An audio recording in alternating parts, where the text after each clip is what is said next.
એક ભરવાડ માલધારી તોરી રામપરની બાજુમાં વાંઢિયા આવેલો અને માલધારીના ઘરનાને કેન્સર થયેલું.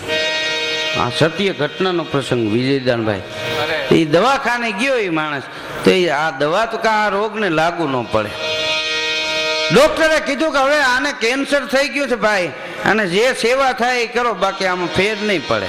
તે માલધારી મોડો પડી ગયો, છોકરા નાના.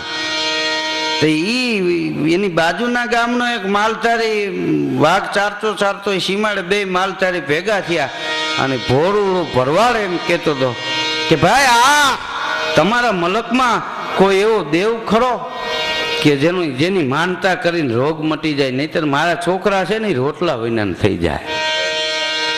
ત્યારે સામે પેલો ભરવાડ એમ કહેતો હતો એ તો અમારે સતાધાર ગીગો પીર છે, એની માનતા કરી તો તારો મેળ પડી જાય.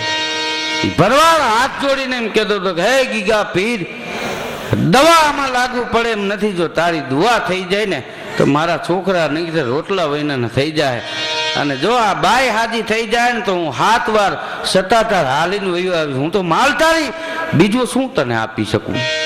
પછી માનતા કરીને 1 કલાકમાં એ બાઈને રોગ હટવા માંડ્યો. અઠવાડિયામાં એ બાઈને વગર દવાએ ભાઈ કેન્સર મટી ગયું. આ સત્ય ઘટનાનો દાખલો.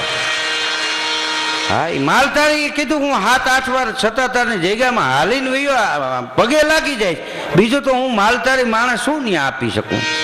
પછી હાલીને દર વર્ષે એ ભરવાડ જાય, એ 2 વાર ગયો, 3જી વાર ગયો, 4થી વાર ગયો ને આ જીવરાજ બાપુ રહ્યા ને એને કીધું ભાઈ તમે તો 2 વર્ષથી આવો છો કે નહીં? હા આવું છું બાપુ. તો કે 2-3 વર્ષથી મેં તમને જોયા, કેમ અહીંયા આવો છો?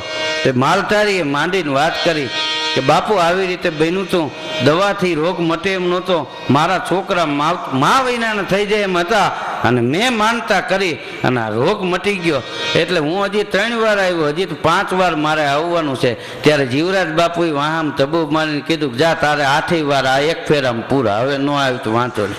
બાપ તું નાના છોકરા વાળો માણા અહીંયા હાલીને કઈ રીતે આવે? તારી માનતા ગીગા પીરને પૂગી ગઈ. આ સત્તાધારના સંતો છે.